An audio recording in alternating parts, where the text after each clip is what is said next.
Good day, everyone. We are here to present to you our investment capstone project. Importance of investment planning. Investment planning means taking the time to assess every factor that affects current and likely future returns to place your money in an investment that will most likely to deliver the increase in wealth that you want. Investment planning allows you to create a plan for growing your asset that is comfortable for you. Investing begins with the determination of your ultimate goals. Knowing the result you want will help you more easily choose the right avenues and strategies to reach them.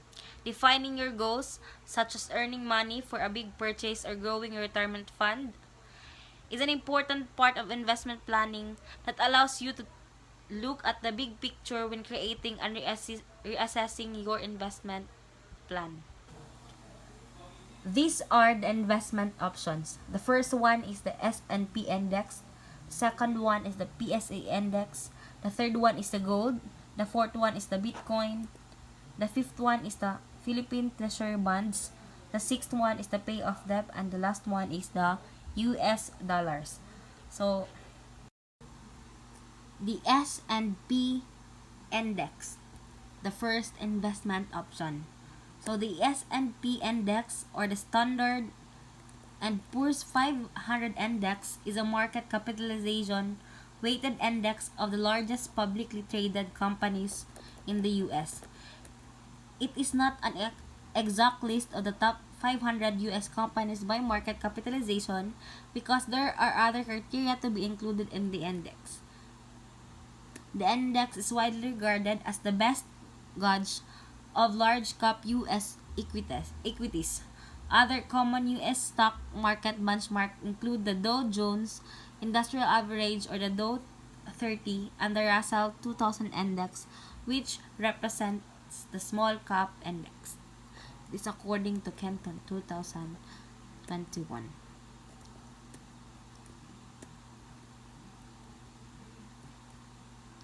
So this is as you can see in the picture, the proponent used the 10.2% as the interest rate. The future value of 100 million, given the value of the interest rate and the future value, it has a compound interest of 162,520,433.69 centavo after 5 years. Subtracting the future value to the compound interest will result to an interest amount of 62,520,433.69 with 62.52 total yield. So that's it for the S&P index. So let's move on to the PSE index, or the Philippine Stock Exchange Composite Index, and it is the benchmark measuring the performance of the Philippine stock market. The Philippine stock market, or the PSA, is expected to trade at 6,555.82 points by the end of the quarter, according to Trading Economics Global Macro Models and Analyst Expectations. So looking forward, we estimate it to the trade at 5,946.29 in 12 months time. So this is the calculation. Based on a research, the proponents use that 12.11% as the interest rate. So the future value of 100 million, given the value of the interest rate and the future value, it has a compound interest of 177,101,305.60 centavo after 5 years. Subtracting the future value to be compound interest will result to an interest amount of 77,101,305.60 centavo with 77.10 total yield. So that's it for the PSE index. Investment option is gold. So one of the well-known and probably popular aspect is gold, and it is money which can be interpreted as wealth. So it is not used as currency, but its value gives it a superior position. With time, the value of gold increases depending on the market rate, and that is the reason investing in it is a profitable step. So according to Houston 2021, expert asked to invest in gold because during the time of inflation, the value of money goes down. In such scenario, the yellow metal serves as the hedge in the middle of the depreciated money. If they go through the changes in economy worldwide, they will find that the value of gold was increased in the last 5 years. Investing in something that is tangible will give them a sense of security. Buying gold is also easier than any other tangible asset. So, this is the calculation. Given the currency conversion table of the Philippine peso to gold with 100 million, it has an equivalent of 1,101.89 ounces of gold. So the equivalent of 1,101.89 ounces of gold in the Philippine peso is equal to 100,059,012.44 centavo. So in conclusion, if we invest the 100 million in gold investment, there will be a gain of 59,012.44 centavos. The next investment option is the Bitcoin. So Bitcoin is a type of cryptocurrency. So there is no physical Bitcoin at all. Only balances kept on a public ledger that everyone has transparent access to. All Bitcoin transactions are verified by a massive amount of computing power. Bitcoin is not issued or backed by any banks or governments, nor it is an individual Bitcoin valuable as a part of commodity. Despite it is not being legal tender in most parts of the world, Bitcoin is very popular and has triggered the launch of hundreds of other cryptocurrencies collectively referred to as altcoins. So Bitcoin is commonly abbreviated as BTC. So the Bitcoin network is larger than ever. So there are more wallets, exchanges, and platforms available to users. Additionally, more vendors accept Bitcoin, and there are even Bitcoin debit and credit cards that allows users to spend their Bitcoin anywhere that accepts Visa.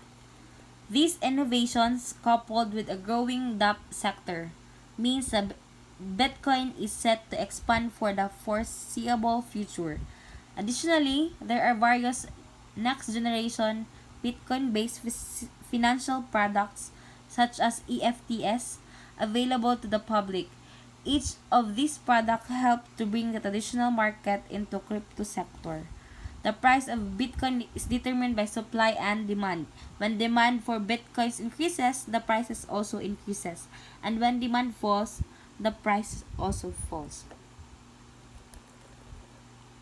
So this is the calculation. As shown in the picture, the 100 million peso is equal to 1,979,340 US dollar. So the 100 I mean the 1,979,340 US dollar is equivalent to 58.65 BTC or the Bitcoin. So as shown in the picture, you have a total profit of $405,419.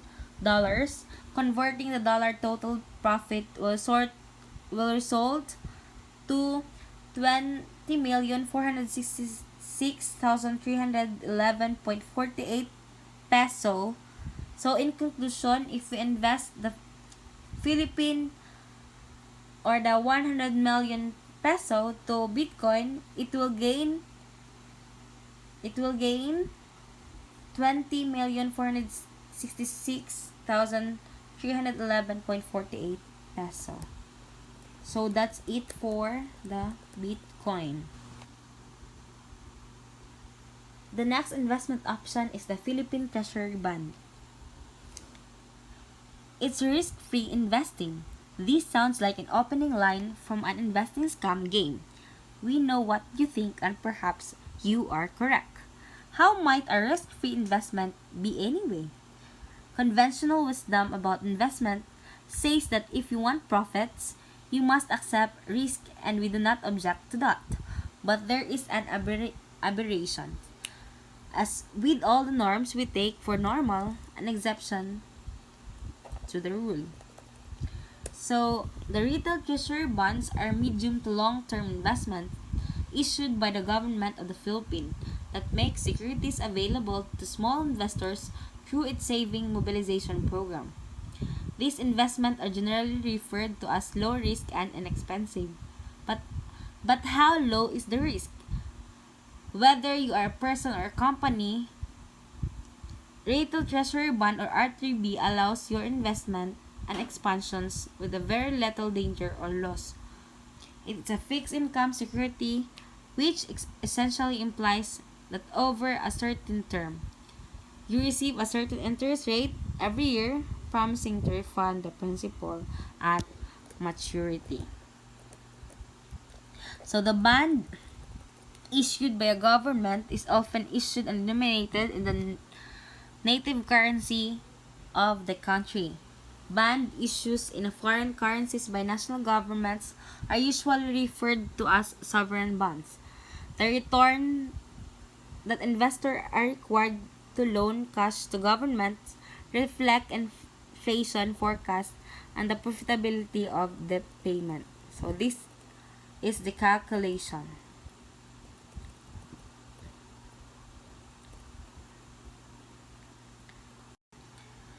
The next investment option is the pay off debt. So there may be a problem for people who have excess money. So it is more beneficial to spend the money on investment that will continue to grow or at least considerably repay it that mountain of debt and you have accumulated. So depending on the circumstances, any decision can make sense.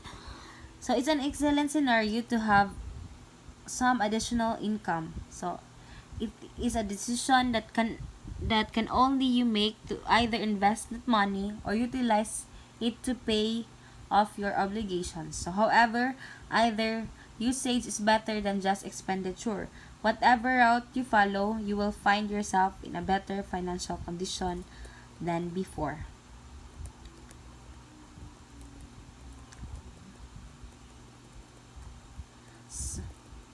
So the method in which investing involves putting money into the future is ideally to grow in a value over time in an investment vehicle, like stocks, bonds, or mutual fund.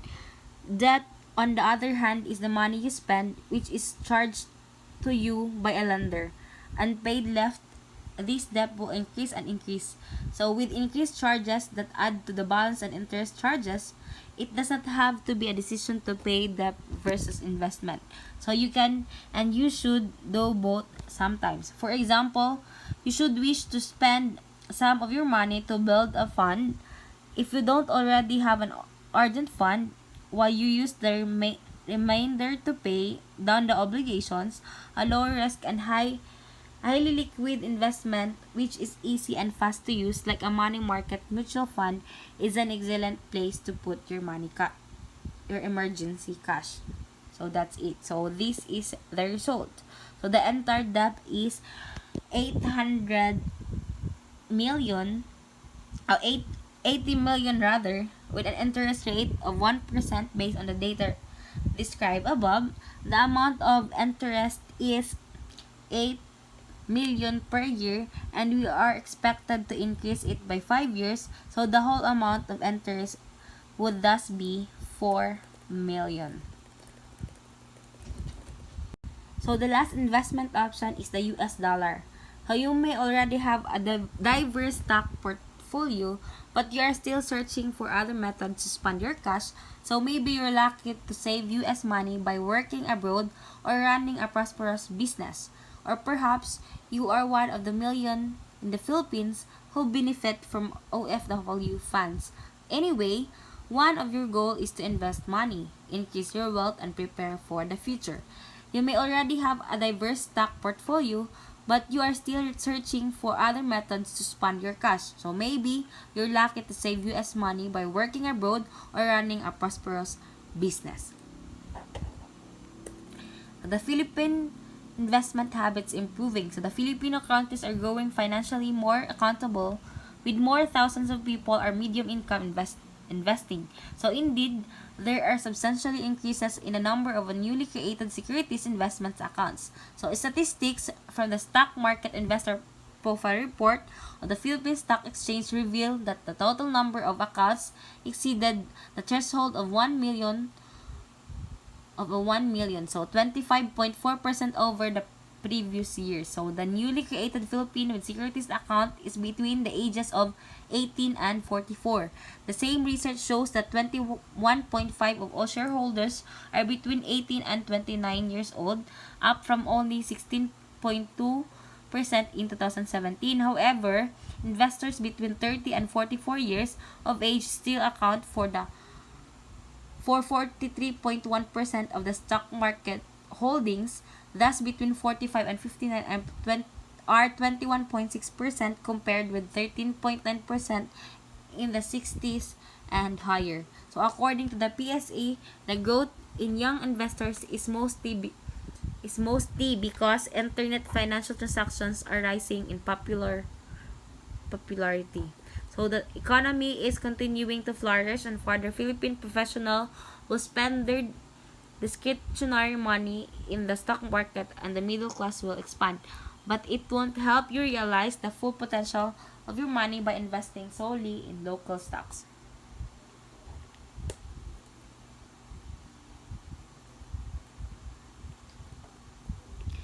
So according to the Trading Economics, global macro models and analysts forecast the US dollar is anticipated to trade at 96.6 by the end of the quarter. So looking ahead, we expect it will trade at 97.33 in 12 months.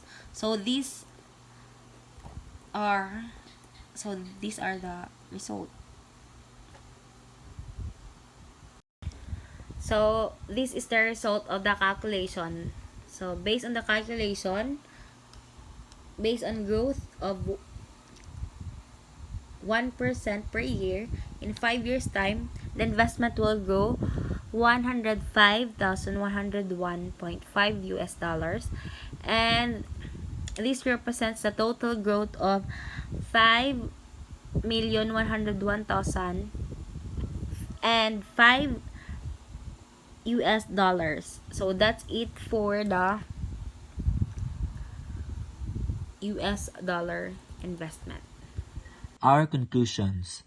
After identifying the background of each investment option, we have to come to a conclusion that we will invest our money to the Philippine Stock Exchange or PSE index.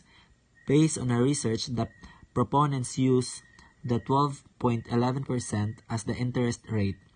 The future value of 100 million, given the value of the interest rate and the future value, it has a compound interest of 177,101,305.60 after 5 years.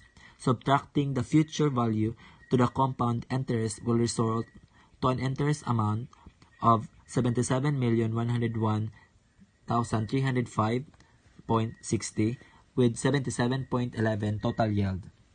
It is the best option among the 7 investment options. Based on the computation in S&P index, the proponents use the 10.2% as the interest rate. The future value of 100 million, given the value of the interest rate and the future value, it has a compound interest of 162,520,433.69 after 5 years.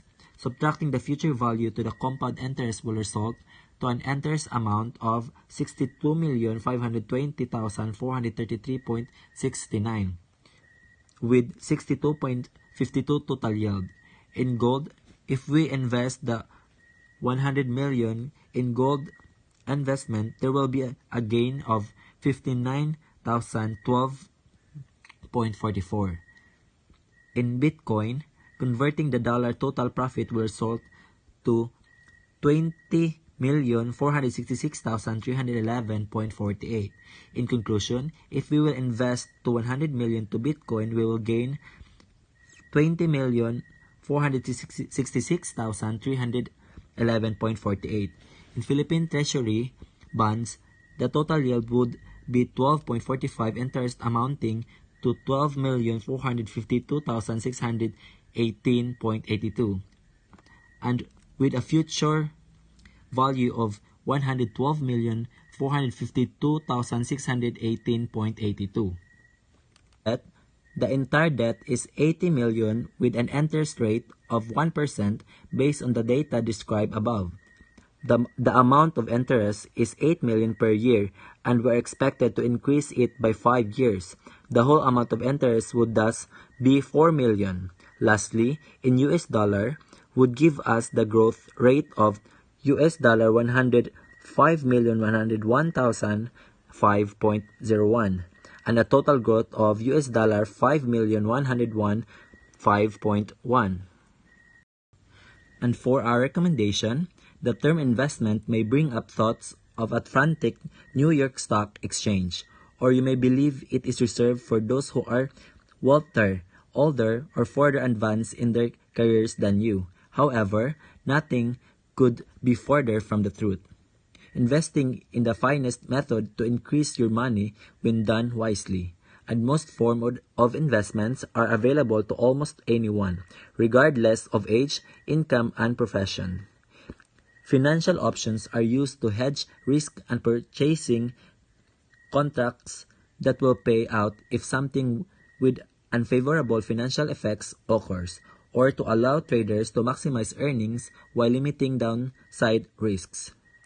While the large range of strike prices and expiration dates make it difficult for an experienced investor to home in on a single option, specify your goal, evaluate your risk or reward, consider volatility, think about events, plan your strategy, and define your options expectation. Always put into consideration that when you invest on something, there's always a risk. Higher risk because large amount of money is being gambled and time in choosing the best investment option. Always choose the investment option that has a higher yield so that your money will not put into waste. But always remember, there will be always uncertainties.